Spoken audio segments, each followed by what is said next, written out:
Ladies and gentlemen, it's time to Wrestle Rock with Rick Connor. What the F was that entire freaking promo about? Mark Hallbacher. She's like the James Ellsworth of women. And Cory Castle. I look like Paul London and Brian Kendrick mixed. Whoops. Whoopsie. It's a brand new system. We didn't know what name order they were in. Yeah, right. We've only been doing this for Sorry, it's usually Mark is right next to me in the line, and it's this time Cory logged on first. Yeah. So whatever. Hey, It's my fault this time. it's your fault for being early. So welcome to Wrestle Rock, everybody. Good show we got going on today. We have a couple things going on in the news. One thing that everyone seems to be talking about, which you figured would be the WWE Championship since we have a new one, but it's not. It's the Big Show. He's going to AEW. What the screaming hell is this about? This is crazy. Big Show, people. I never would have called that. There's no real information about it. Nobody understands what's going on. If he's doing an angle or is he teaching people over there or what?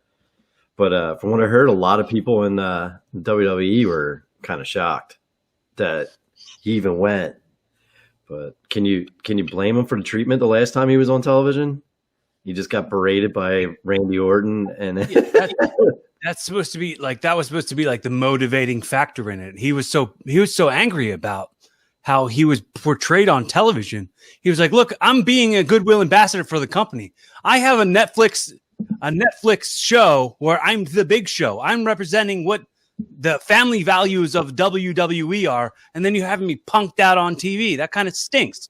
So he'll, I guess, accept this broadcasting role as a AEW Dark Dark. They're gonna have a Monday show. It's gonna be dark. It's gonna be something else dark, but I'm just calling it. It's like AEW's NXT or something. I imagine. Like it's just like. So he's going to announce on it. He's going to announce on it. Is that what they're saying? He's supposed to do broadcasting commentary with maybe with Excalibur. That's just a guess. I don't know. I'm hearing a couple different things. The new show, I don't know what it's going to be another YouTube show like AEW Dark, but it's going to be airing on Monday nights or premiering on Monday nights. I guess I should say. It's strange. I'm not entirely sure. It looks like AEW just has a lot of talent that they're not using on television, and this is a way to get them on television and introduce them to the crowd, which is fine. It sounds great. I can't imagine that they're only using Big Show. I guess we should say Paul White now, until they give him another dumb name.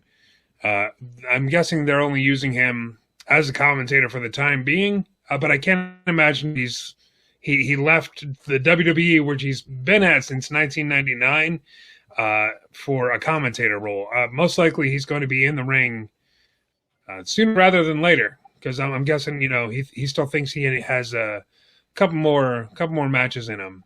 I think I know they've definitely said that he's premiering on AEW Dynamite this Wednesday, which also just happens to be the appearance of Shaquille O'Neal in the ring, which may or may not be a coincidence. So I wouldn't be surprised. They had a stare down on Raw a couple years ago, Shaq and Big Show. So yeah. I swear that was going to be something that led to something, but maybe it's long-term storytelling and they waited 10 years to meet each other in an opposite company. That was the plan all along. We're going to have a stare down, and then one day I'm going to quit WWE. I'm going to show up someplace that's not even invented yet. We're going to wrestle there. And then Shaq just agreed and started talking about how funny he is all the time when he's not funny. Oh. Come on, man. You guys never seen Kazam? It's hilarious. Or Shazam, or whatever that movie was that he was in. Steel. What about that? What was the Steel? That was something. I never saw it, but I know that was a Shaq vehicle. It was like a Superman sidekick Steel, and it was Shaq playing the Superman sidekick.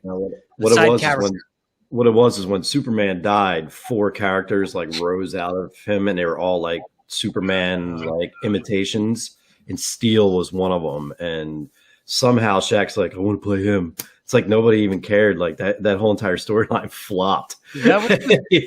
When you just said the "I want to play him" thing, that was the best Shaq impression anyone's ever done. I know. Can you go back to it? That could be the new. That could be the new Vince McMahon and Gilbert Gottfried.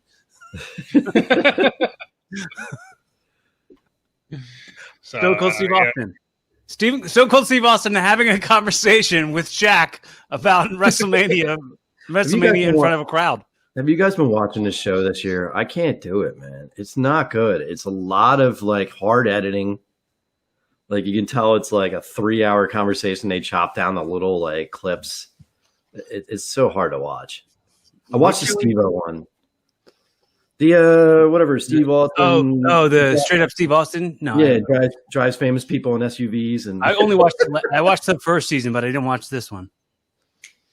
I like the few of them actually, but I just never got a chance to check out this new season. But it's probably the same thing where it's like so cut up that it's hard to understand. You know, famous people come on, he makes them say hell yeah, and then they tell a story, and then they blow something up or run over something, or I try not to watch Steve Austin's shows like Broken Skull Ranch or any of that stuff.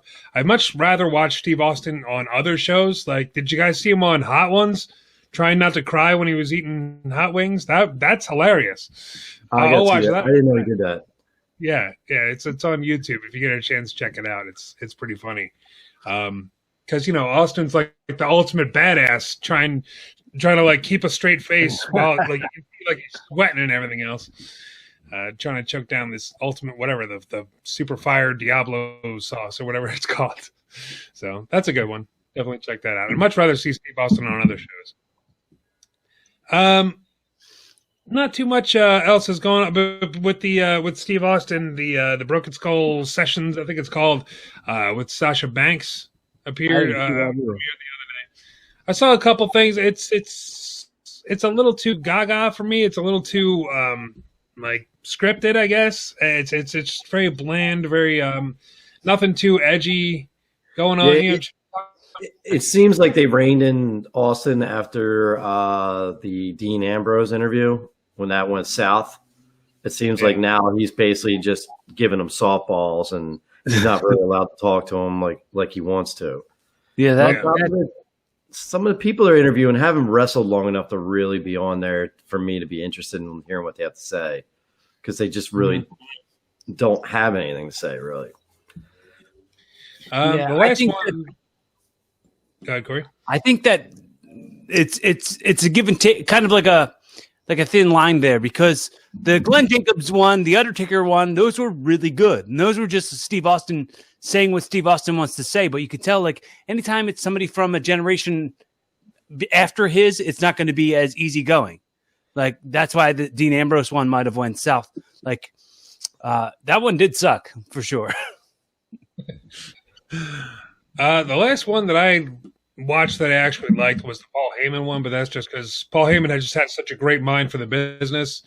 I can sit there and listen to him talk about it all day because he has such great ideas and such great just knowledge of how things should be and how things work, and which a lot of people in WWE don't seem to really care for anymore. A lot of old school ways to work.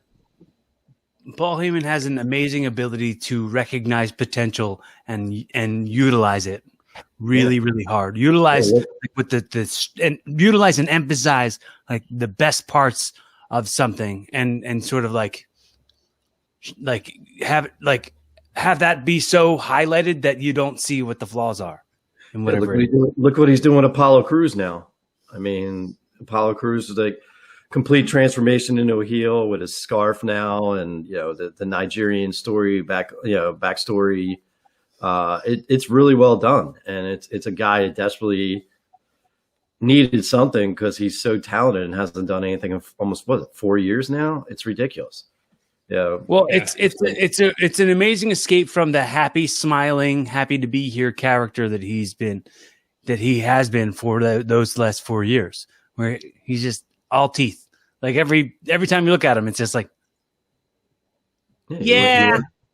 He went from that bland cookie cutter WWE character, and they're like, now, like, I want to see what he has to say and what he's doing. And I mean, wrestling wise, he's a hell of a talent. So, him and Shinsuke had a great match on SmackDown.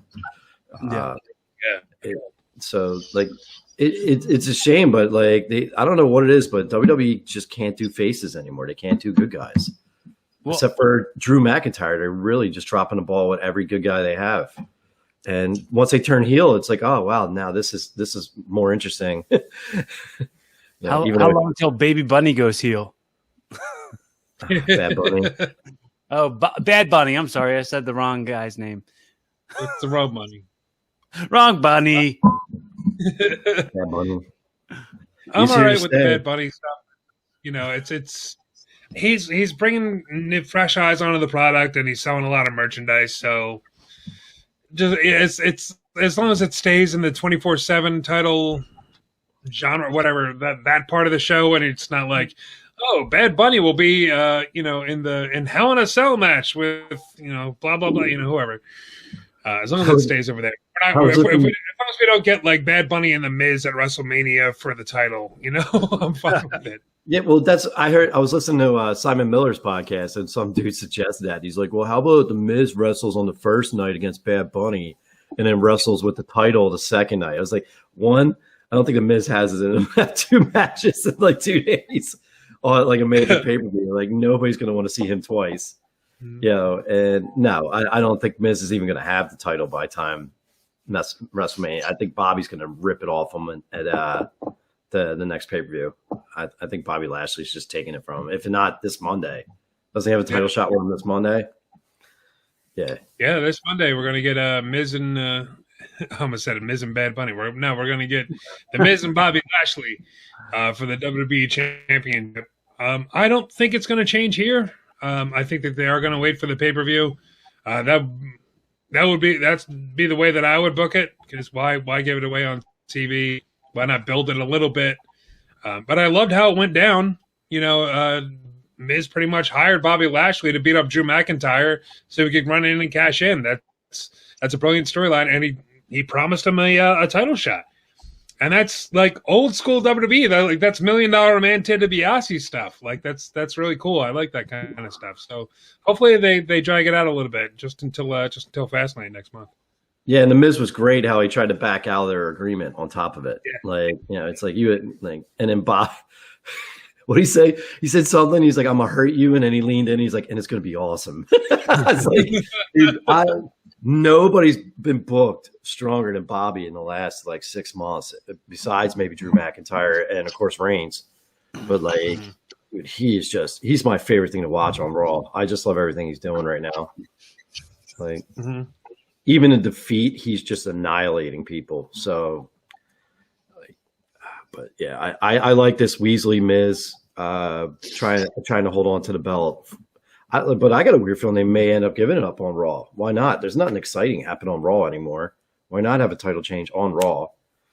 I mean, it might draw a couple eyes, but 2 people that nobody cares. In the mainstream, no one cares. Bobby Lashley's not a household name, and the Miz was a household name. What, 12 years ago, 10 years ago? So we'll see. Yeah. We'll see what happens. It could be great. It could be, a total flop. I don't know how Miz and Lashley are going to get along in the ring, how it's going to look chemistry-wise, I guess I should say.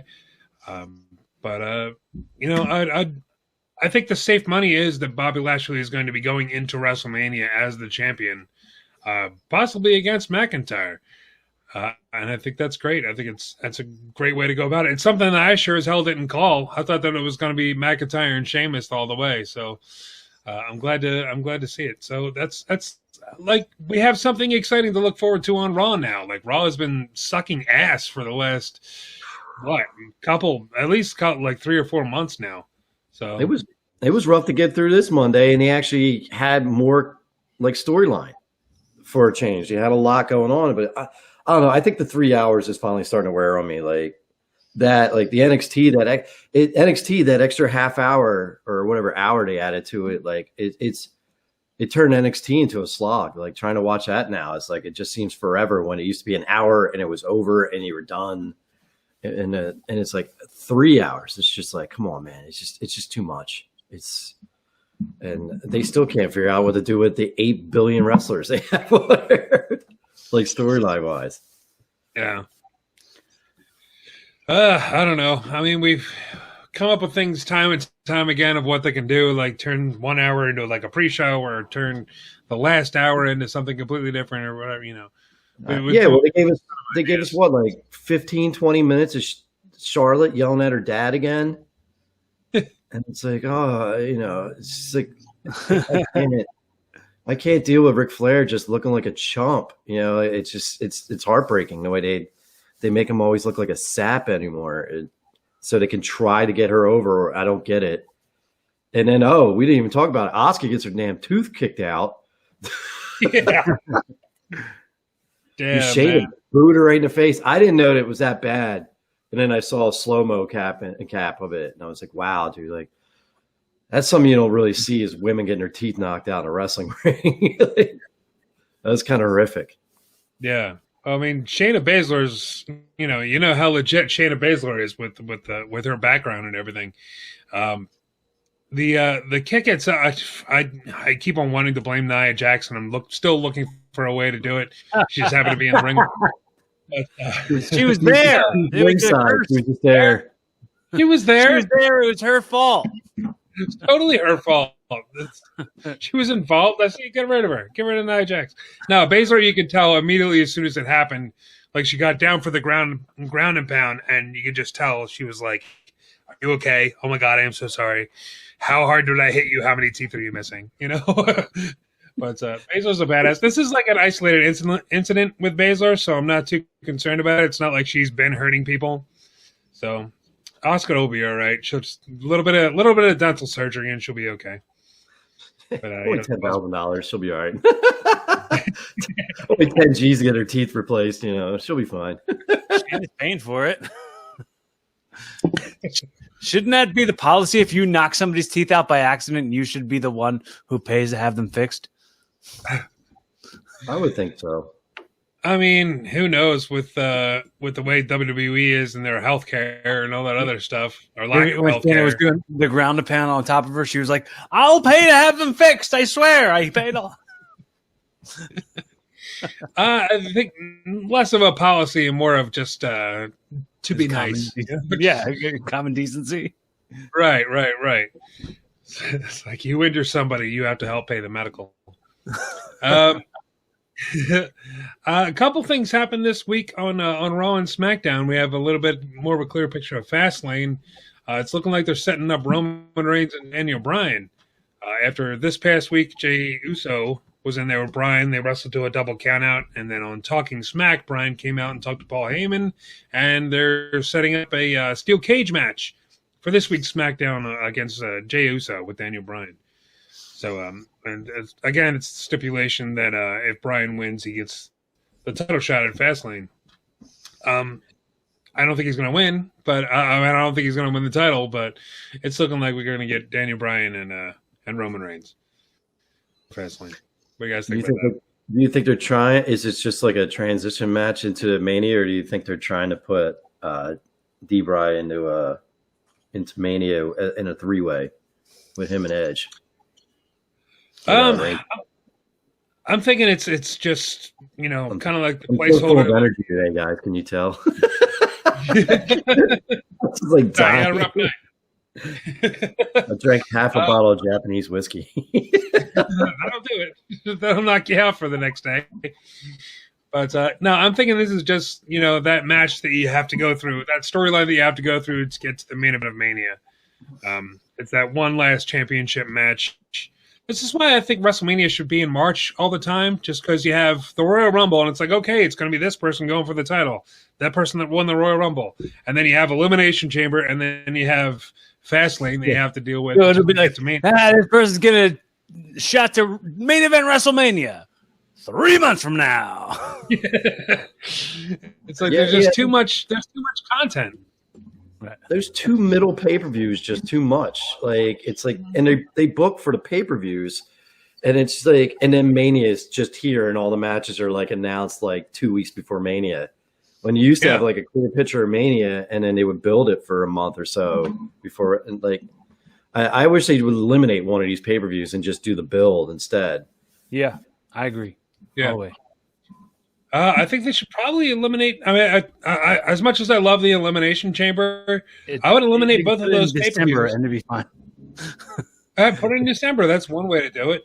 If you're going to have the pay-per-views, keep the champions off of them. Keep your main events fresh. Why are you putting in, Roman Reigns versus these 2 people before Mania, or Drew McIntyre versus all these other people before WrestleMania? Like, it should be the Royal Rumble happens, and then you start that build for the main event. There's no reason to drag it out with all these other storylines, because like you said, Mark, it ends up being, all right, well, Fastlane just happened and WrestleMania's in 2 weeks and we only have 3 matches booked. We have to book for 8 hours of entertainment, And then you get 2 weeks of Raw and SmackDown where they're doing this mad dash to make people hate each other, so they have storylines for Mania, or they do a swerve here, or swerve there, and then that's their match.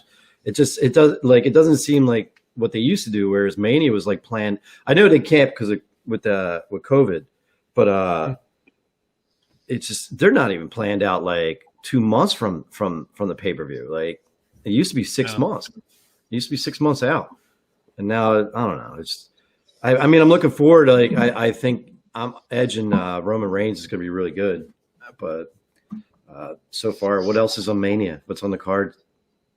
Anything? Nothing but those 2. Just those 2 probably matches. It's probably Bad Bunny and Miz for the title. No, I think it's going to be a tag match. I think it's going to be Miz and John Morrison versus what Punishment Martinez. I forgot. Yeah, Damian Priest and Bad Bunny. I think that's going to be a tag match on one of the Mania. I can see that. Yeah. And of course, we're going to have the Fiend versus Randy. Mm-hmm. And we're doing another Firefly Funhouse match. Now, here's the weird thing. I don't know if I mentioned this on the pay-per-view. If he does a Firefly Funhouse match, does that mean he's going to disappear like John Cena did? Is he retiring or taking time off TV, and that's how we're going to do it? I don't know. Because that's basically what that match was. It broke down Cena's entire career, and then he was gone. Like, that was it. Yeah. It could be. It could be, at least for the time being, for Orton to take off like for 6 months to a year, and it's still something that I would love to say, even if it means we're losing Orton for the time being, or even if this is his retirement. If that Firefly Funhouse match was great. When you break down that match that he had with Cena, that was probably the highlight of Mania next to the Boneyard match. That's one of the pretty much that's the only thing that really stands out in my head are those 2 matches. So yeah, a year later, you think that's going to be a cinema match, and then you think they're going to have that will probably be either the first or second night. Who are they going to do for the other night? They're going to do another one, and they're probably getting ready to film it now. You think maybe Edge and Roman, if they don't, maybe they do a cinematography match with those 2? But I don't know. I think Edge probably wants to do like the real thing in the ring. Mm-hmm. Probably. Yeah. Yeah, Edge is definitely like the whole storyline of Edge is him having this Cinderella story back up to the top, and you can't really finish that with a cinematic match. The cinematic match is more just like the spectacle of it, less than the the whatever sport or the showmanship of actually being a wrestler. Yeah. If that makes sense. So I don't know. Maybe they'll have Alexa Bliss in there with somebody and they'll do like a playground match or something. I don't know. Maybe it'll be like a Charlotte Flair and Lacey Evans, and they'll have like a "Who's Your Daddy" match or something along those lines. It'll be something. Lacey's not gonna. She could maybe do something cinematic. I mean, and get around the pregnancy thing. Mm-hmm. But yeah, I dig that. I don't think she's gonna have a match or anything, but I could see them using that as a get around to the pregnancy. Yeah, why not? So you're thinking they'll do like a haunted playground match? All those cinematic matches are hit or miss. So, why not? See if it sticks. They've had a lot of problems trying to get close to that Boneyard match. Remember, was it the what they SWAT did match? The Street Profits versus God. They've been missing Viking Raiders. Viking Raiders. Yeah. How weird that match was! It was like a ninja dumpster match. Yeah, and then Tozawa was a ninja since. He's like just been a ninja ever since. Oh man! And almost was one of the ninjas. Yeah, that's right. That's our introduction to Almost. He was a giant ninja. Well, he was also the bodyguard for Raw Underground. He was like just hanging with Shane McMahon. But I don't know if those were like at the same time. We're like, hey, is this same guy the bodyguard for Shane McMahon's Raw Underground? The same guy who's the ninja? What? It's unmistakable. Nobody else. It's a little hard to be discreet and to be undercover when you're like 7'2", like you're the only guy around. You're quickly changing out of your ninja costume, and it's like, no, I don't think anybody's buying it, sir. You have a terrible secret identity. Oh gosh, what else is going on this week, man? I'm running out of stuff. I'm sorry. Scrolling through Raw results here. We talked about Asuka. What's going on with Jeff Hardy and Sheamus? Well, I think that it's like, so like Shane McMahon or Sheamus had set it up to make it look like Jeff Hardy had like injured Elias with his car because he was drunk driving. And they're still since then, I don't pay attention enough. No, it's silly. It's dumb. I don't know. I don't follow it. I was just scrolling through the results, and I saw Jeff Hardy throwing a glass of something into Sheamus's face, but I think it's an old picture from when they did that bar fight. And I'm like, did I miss something on SmackDown? What happened? I think Raw was actually pretty decent with. It was legit a slow news week. NXT, you had that weird match with Karrion Kross, both bad guys, and Delgado, and it was a good match. I mean, if you like them beating up each other in the street and then bringing it into the ring, and it was a good match. But that was weird. They brought in that what was with Karrion Kross? Like, is he a face now? Suddenly, did I miss something? Dude, I don't know, dude. They're so bad at turning people now. They'll do a great job, like how they turned Apollo with dropping the steps on Big E and all that, which was as goofy as it was. It was better than all of a sudden a guy comes back from injury, acts like a bad guy until they have him wrestle another bad guy, and now I have no idea what's going on. And then you have the whole Adam Cole turn at the end of full turn at the end of the show, and they do that beautiful. It's where now he even turned on Roddy. Yeah, that was really awesome. I was captivated by that entire thing.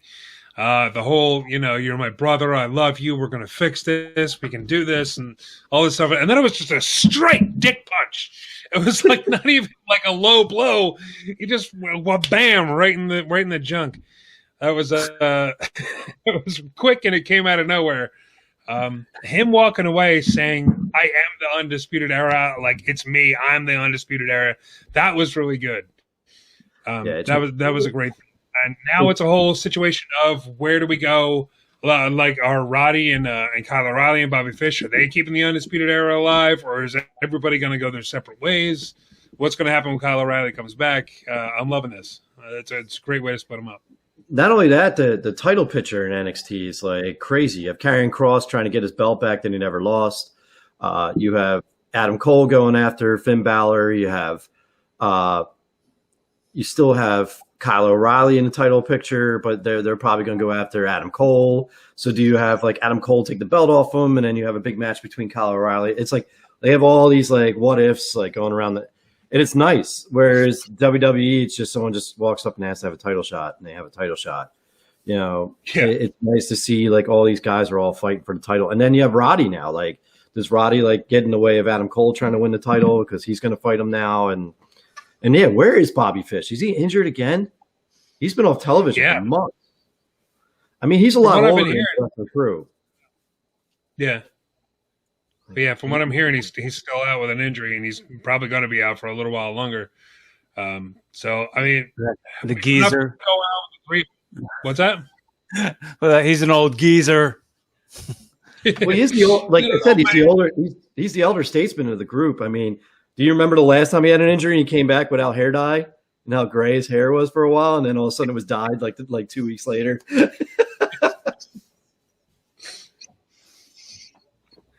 Just shave it off, Bobby. That's what I do. Shave gray off. Yeah. Keep on going.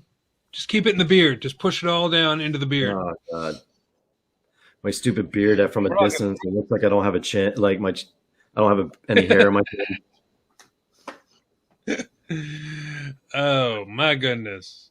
But I've enjoyed wrestling this week. It wasn't anything major to write home about, but I've been really enjoying it. I don't know what's going on with Strowman. If Strowman is going to be part of this whole title picture, Strowman versus McMahon. Strowman versus Shane McMahon. I've heard that. I'm no.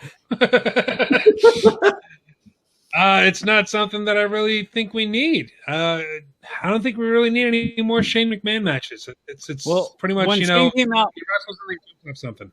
When Shane came out during something, he like threw some mega shade at Braun Strowman. I forget what it was. Yeah. It was like he was making a match during it was like a Raw or something. Yeah. And then he like threw like major shade at Strowman and was like, "Oh, you don't get a title shot just because you think you deserve." And like, I think Braun Strowman said something. He like might have flubbed up his lines there. He was like, "Oh, that doesn't clarify me. Then I don't know what." I think the word was qualify. He said clarify. Yeah, he did. Yeah. I think you said the wrong word, bro.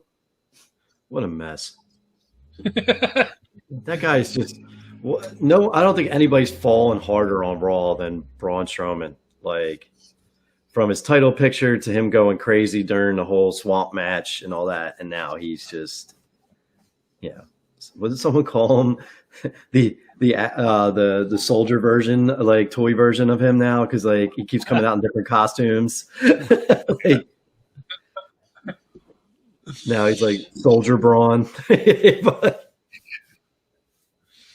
so I wonder if they're building that up to Fastlane, or if that's going to be a Mania. Probably Mania if it's Shane McMahon. Yeah, I mean, it's something. It'll be interesting. I'm sure. I'm hoping they have something else in mind other than Shane McMahon jumps off something high. That's usually every match. It's like he's gonna fall. He's gonna fall off something. Pirate ship. He's gonna jump off the pirate ship in Tampa Bay Stadium. Watch. There you go. Climb all that. They're gonna wrestle in the pirate ship and then jump off the edge of it or something. He's like, we had this move planned for Cory Sane, but she's not around anymore. So we need Shane McMahon to get in there and do it. It's gonna be great, pal.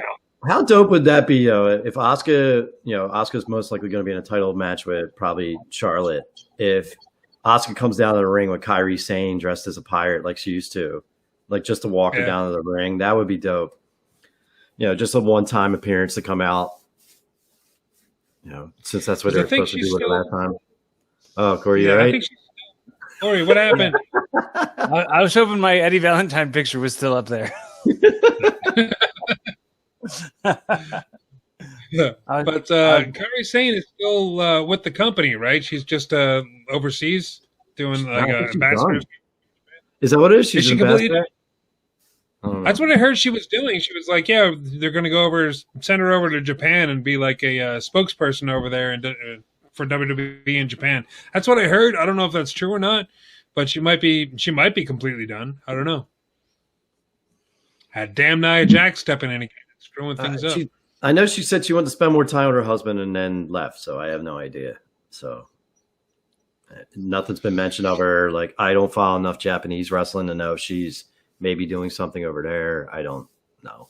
Like, yeah, I would like to watch more Japanese wrestling, but WWE has 75 hours of programming every week, and and now AEW is going to add another hour to theirs. So now they're what? Like, they're going to be 3.5 to 4 hours a week, and then you include how much time do you think they're going to give on their AEW Dark Dark to Impact talent, to NWA talent, to MLW talent, and not to people who are contracted workers with AEW? And also, how many people do you think are going to be non-contracted who are getting TV time on this Dark Dark series? It's a good question. I don't know, man. It could be.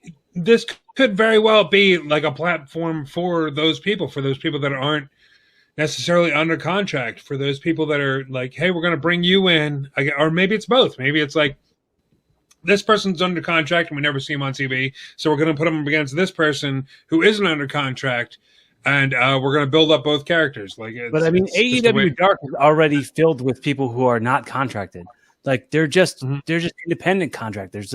They're workers like me who just go there and have a match and aren't under the AEW contract.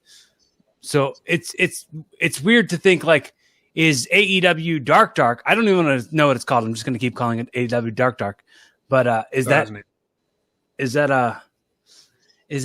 going to be more of the same, or are they going to like start signing some of the people who have been used on AEW and try to use AEW Dark and try to like?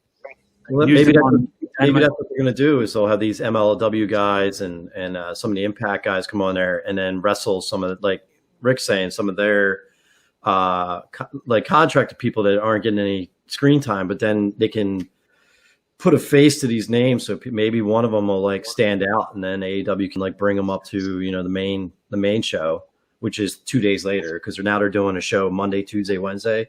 Am I correct? So they're doing not only 3.5 hours of shows, but they're doing them 3 days in a row. Right. I can't. It would be like the lead. Hopefully, like in their mind, ideally, they're like, "Oh, people will watch this and then go into watching Monday Night Raw as like a palate cleanser to just then go get like an appetizer or something to what, like a Monday worth of wrestling." I want an appetizer. I want mozzarella. Still hungover. I actually, while you guys were talking, I ordered a pizza. I was like, I'm not even cooking today. Nice. now I have to put on pants because I'm doing the Zoom call thing where I'm like, yeah, dude, I'm just in my basketball shorts. I'm getting ready for WrestleMania. I'm wearing no pants during WrestleMania while you guys all wear no shirts. You keep a shirt on, but no pants. Like the most in shape guy out of all of us. You're going to be the only one with a shirt on. I know. That's why I thought it'd be funny. I'm gonna find like little. Yeah, but I'm not wearing pants. Look. Oh, that's gonna be hell. You guys agreed to it. I was working and some. Did we? Terrible idea. Yeah, it's on camera, dude. We have to do it now. All right. Yep. It's been recorded and it's out there in the ether. Well, I thought it was all. I thought we were just doing a bit.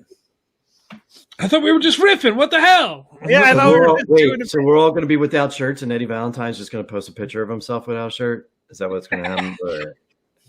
He said he's making his on-camera debut for Wrestle Rock. He's finally going to fire up his camera. We'll see. No, it's funny because when he chats with me online, like when like sometimes he'll randomly just call me and he'll like do video chat with me. I'm like, what's the difference? What's the difference between when you just call me and we chat on here versus like when we're live and some people might care to see what you're actually saying? Yeah, what your actual reaction is to these matches, not just hear you laugh for no reason. Well, we're not. Right. That's the weirdest part of the watch-alongs. Eddie will just break out into spontaneous laughter. He's laughing at something that's happening on screen, and we have no idea what. And then he'll never. Usually about 5 minutes ahead of us too. Yeah, right. So he's laughing at something that we haven't even seen yet. He's like, "You'll see. Here it comes. You'll see." And it's usually like, "What the hell is that guy wearing?"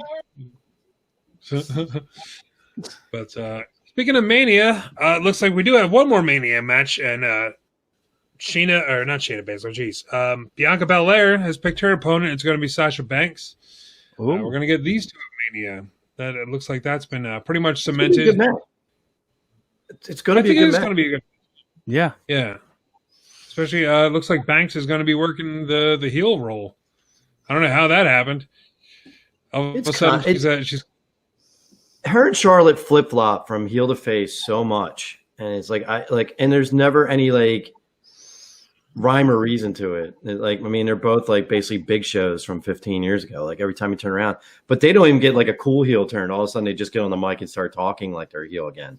It's like they never turn on people actually turn on people. So I don't know. I always said that like Sasha sucks as a face anyway. I think she's better as a heel. So yeah. I just think Bianca Belair is naturally a heel too, so it's kind of weird to see one of them in the face role. But yeah, it's going to be a good match. Sasha will do something crazy and ragdoll in the ring like she always does, and it terrifies me because how limber her body is. When she lands her, she just folds. It creeps me out every time. Yeah, that'll be a good match. Looking forward to that. Looks like they're building up Cesaro and Seth Rollins as well. I'm really looking forward to this. I think this is going to be, wherever it's going to be fantastic. Just the giant swing that he did this week to Rollins was great. All of a sudden, the mic goes flying. Rollins' shirt comes off somehow. It was really good. It just looked really well done. I'm really looking forward to this match. And it's all based around just Seth saying you wouldn't listen to me, and that's what started the whole thing. I'm really liking Cesaro as a face. I think it's working great. Great. I just think I wish they did something with Nakamura, because Nakamura turned face like a week before he did, and it seems like Nakamura's going back into the background again. I mean, he's in the Intercontinental picture, but mainly he just lost. He's not like a threat. So it's kind of. I just wish they would do something there. But if they keep going with the way Cesaro is, that's a Heyman guy. Heyman loves him, man. So I'm glad he's got his hands on Cesaro. Yeah, I'd like to see him as the world champion or the Universal champion, like within the next year, for sure. It should have happened already. The WWE has been real late with pulling the trigger for people, and Cesaro falls under that. He's that umbrella. He's been ready since he got there. Pretty much, they could have pushed him straight to the title picture when he got there, but they've been holding up the big card and sometimes in the off the card completely. So I'm glad that he's finally getting a little bit of recognition. And if they're pushing him for a world title, they're doing it slowly. It's a slow build since they've been pushing him. He came right in. Didn't he win the United States title soon, right away, right when he first debuted? And he had that manager they would put over that he spoke 5 languages. Oksana. Yeah, who was it? Oksana. Yeah. Yeah. I forgot about her. they should really probably put over the fact that he's still, he didn't forget how to speak 5 other languages, to speak 5 languages. Like, have him cut promos as a babyface to be like, whoa, what a representative for the world. It's a weird thing too, because you think like WWE always wants these like people to represent the company when they go overseas and all, and then you got a guy who speaks 5 languages, and you don't even put him in the title picture, and he's very well spoken. Like, he's like, I don't get it. I don't get their idea, like what goes on in that machine at all. Sometimes, like, who they, Oh, it's kind of like a too many cooks in the kitchen type of thing, but they just have too many ingredients, I guess. Like it's too many ingredients in the pot. Like there's just too many wrestlers. They have a hard time focusing on one when they have so many, and it feels like everybody's they're trying to fight to get everybody some kind of screen time, and a lot of people get lost in the shuffle. A lot of really good workers get lost in the shuffle. I'm hearing AEW is trying to pick up Selena Vega now. Selena Vega can actually work. And she had 4 matches in WWE when she was here for 3 years. It's weird. It's weird how they can get lost really easily sometimes. Yeah, speaking of lost, her husband's still missing. Nobody's seen or heard from him in I don't know how long. Yeah. He's in the dark. He's in his room. In the dark. He's in his room and nobody knocks. They just walk past him now and forget he's there. Yeah. Nobody knocks. Just screams out the door every now and then that he's still here. I'm still here.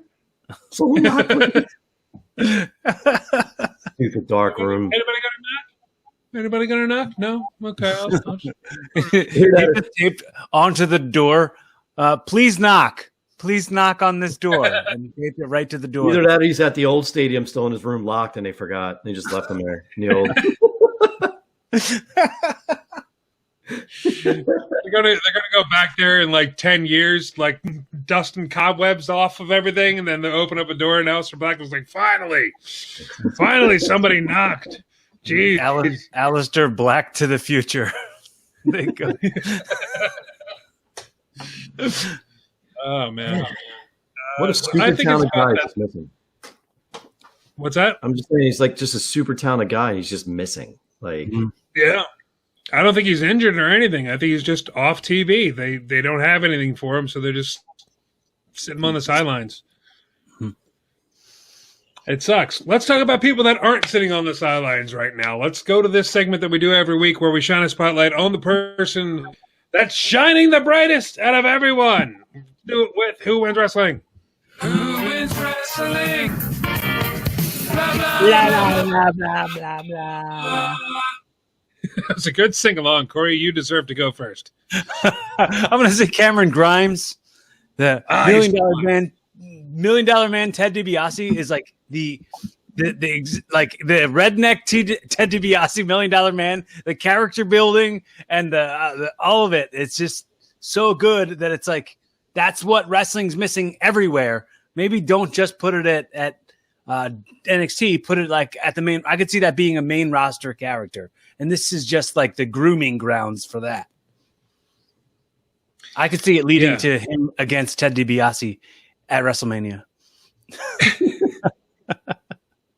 Not even Ted DiBiase Jr., just Ted DiBiase. Right. He's going to come out $1 million man, Ted DiBiase. For this one match. Mark, what do you got? It's tough this week because, like you said, it was a good wrestling week when there was no bad to really have people stand out. I'm going with Bobby though. Bobby Lashley is just the way he's booked, the way he everything he does, and then he destroys Braun Strowman, and then he destroys anybody else that gets in his way. He's just awesome, and even when he came out at the end of Elimination Chamber and took out Drew, he's just I just like strong, violent heels like him, and he's great at everything he does. Yeah, man.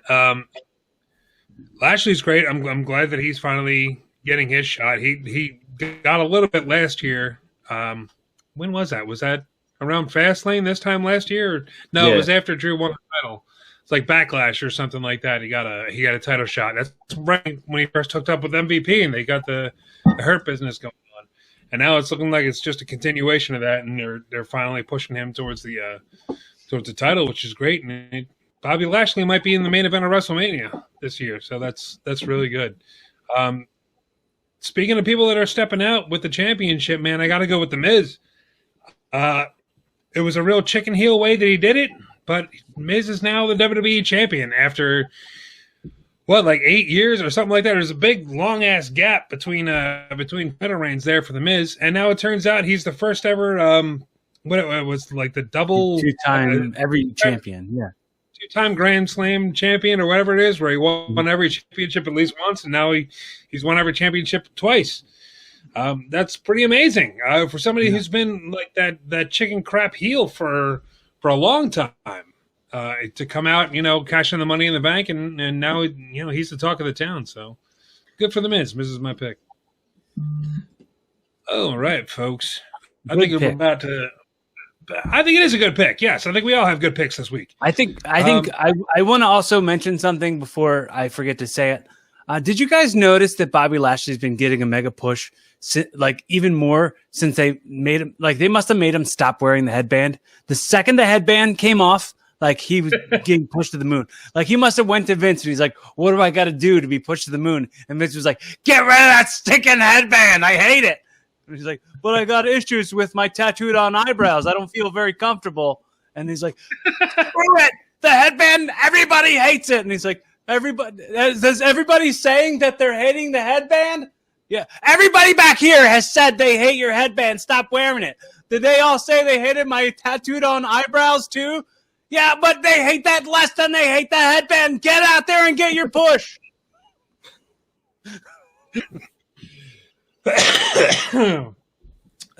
Cory Castle painting quite the picture. That's probably exactly how it went down. Yeah, so let's I think we're about good here, man. There's nothing too much else going on this week. I think we're about done with this program. Cory, you got anything to plug this week?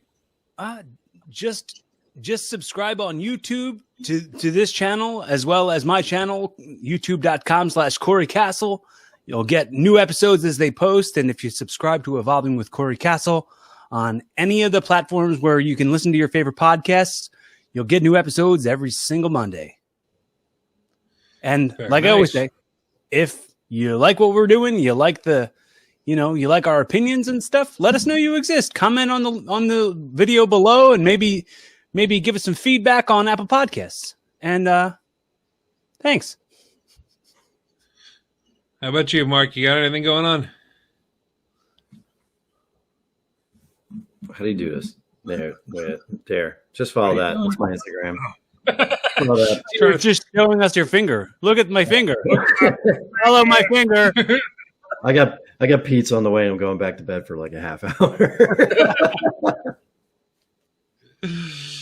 Oh, man. Check out WrestleRock.com. You can listen to every single episode that we've ever posted on the podcast version. You can also check out our video section, which has everything that since episode like 231, we've been filming these and posting it on YouTube. Check out our merchandise store on there as well, where everything is connected to a charity, and 100% of all those proceeds go to the Project Health? No, Partners in Health. That was it. Should have wrote that down. It goes to the charity Partners in Health. It's a very worthwhile organization. Also, please subscribe to my YouTube channel at tinyurl.com/YouTube Rick Connor. You can see some really great independent wrestling on there. And that'll be about it for this episode of Wrestle Rock. I'm Rick Connor. Mark Habacher. Cory Castle. And let's take it out like we always do with Mr. Nick Burke. It's so hard to say goodbye to yesterday.